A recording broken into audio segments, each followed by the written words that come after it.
참 예수님, 오늘은 6월 24일 성 요한 세례자 탄생 대축일입니다. 독수와 복음 말씀 봉독하도록 하겠습니다. 성부와 성자와 성령의 이름으로 아멘. 제1독서입니다. 이사야서의 말씀입니다. 섬들아, 내 말을 들어라. 먼 곳에 사는 민족들아, 귀를 기울여라. 주님께서 나를 모태에서부터 부르시고 어머니 뱃속에서부터 내 이름을 지어주셨다. 그분께서 내 입을 날카로운 칼처럼 만드시고 당신의 손 그늘에 나를 숨겨주셨다.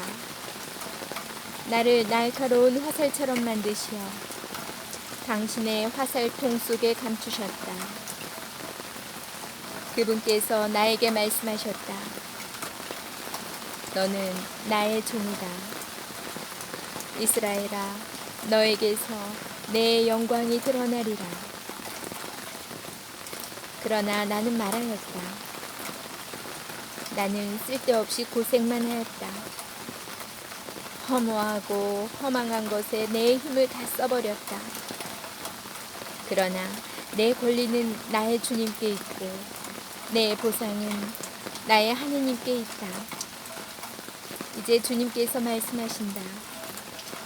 그분께서는 야곱을 당신께 돌아오게 하시고 이스라엘이 당신께 모여들게 하시려고 나를 모태에서부터 당신 종으로 빚어 만드셨다. 나는 주님의 눈에 소중하게 여겨졌고 나의 하느님께서 나의 힘이 되어 주셨다. 그분께서 말씀하신다. 내가 나의 종이 되어 야곱의 지파들을 다시 일으키고 이스라엘의 생존자들을 돌아오게 하는 것만으로는 충분하지 않다. 나의 구원이 땅 끝까지 다다르도록 나는 너를 민족들의 빛으로 세운다. 주님의 말씀입니다. 하느님, 감사합니다.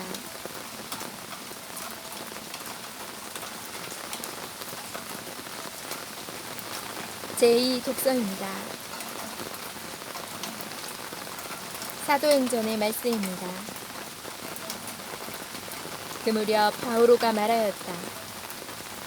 하느님께서는 조상들에게 다윗을 임금으로 세우셨습니다. 그에 대해서는 내가 이사이의 아들 다윗을 찾아냈으니 그는 내 마음에 드는 사람으로 나의 뜻을 모두 실천할 것이다 하고 증언해 주셨습니다. 이 다윗의 후손 가운데에서 하느님께서는 약속하신 대로 예수님을 구원자로 이스라엘에 보내셨습니다. 이분께서 오시기 전에 요한이 이스라엘 온 백성에게 회개의 세례를 미리 선포하였습니다. 요한은 사명을 다 마칠 무렵 이렇게 말하였습니다. 너희는 내가 누구라고 생각하느냐? 나는 그분이 아니다. 그분께서는 내 뒤에 오시는데 나는 그분의 신발끈을 풀어드리기에도 합당하지 않다. 형제 여러분, 아브라함의 후손 여러분, 그리고 하느님을 경외하는 여러분, 이 구원의 말씀이 바로 우리에게 파견되셨습니다. 주님의 말씀입니다. 하느님, 감사합니다.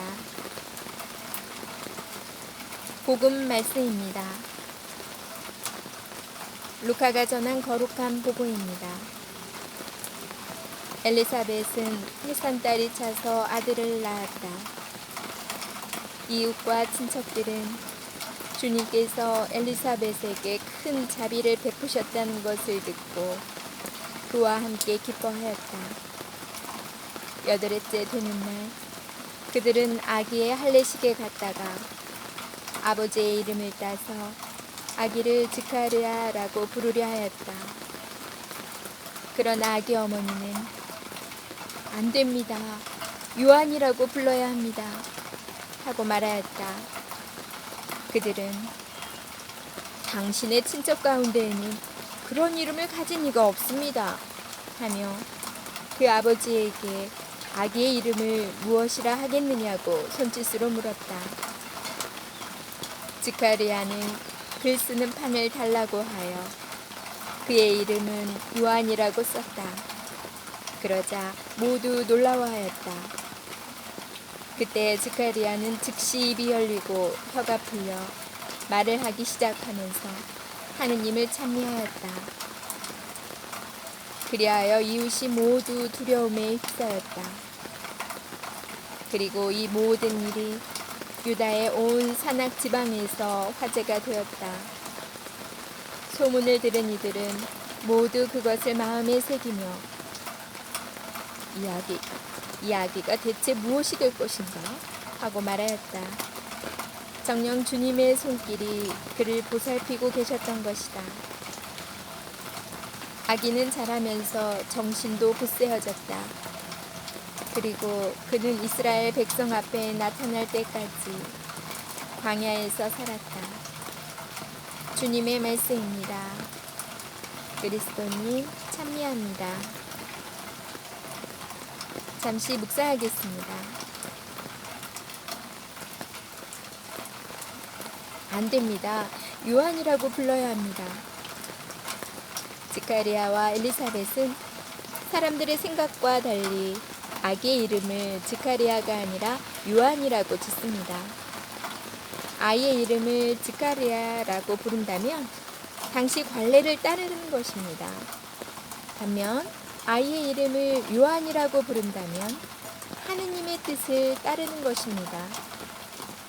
스가랴의 이름으로 산다는 것은 아버지처럼 사제가 되어 명망을 얻고 존경받으며 안정된 삶을 산다는 것을 뜻합니다.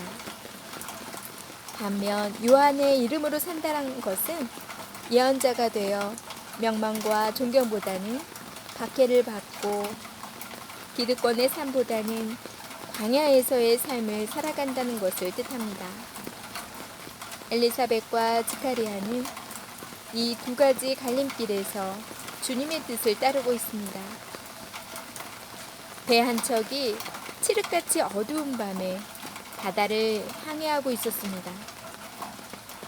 선장의 가판 위에서 보니 어떤 불빛이 점점 가까이 다가오고 있었습니다. 그래서 선장은 확성기에 대고 외쳤습니다. 여보시오, 남쪽으로 10도를 회전하시오. 그러자 저쪽에서 즉각 반응이 왔습니다. 그 배가 북쪽으로 10도를 회전하시오. 선장의 어이가 없었습니다. 그래서 다시 외쳤습니다. 이 배는 거대한 함정이란 말이오. 그쪽에 움직이시오. 그러자 상대편에서 소리가 들려왔습니다. 그쪽이 움직여야만 하오. 이곳은 섬이고 나는 등대지기요. 섬은 움직일 수 없습니다. 배가 움직여야만 합니다. 우리가 살아가는 방식도 그러합니다.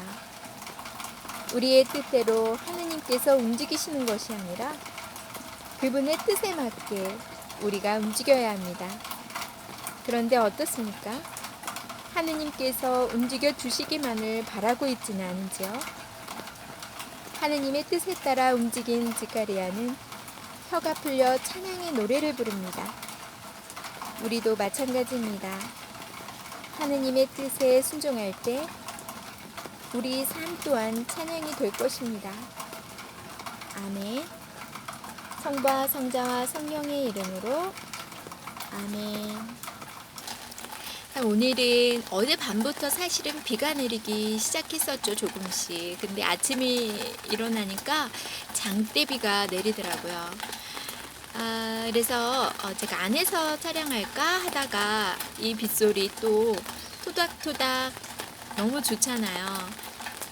이런 날은 정말 누워서 빗소리 들으면서 음악 들으면서 책 보거나 좀 둥글둥글 하고 싶은 날인데 입소리를 여러분이 아침에 듣든 저녁에 듣든 함께 들으면서 잠시나마 좀 쉬는 시간 힐링이 되었으면 해서 밖에서 촬영을 했습니다.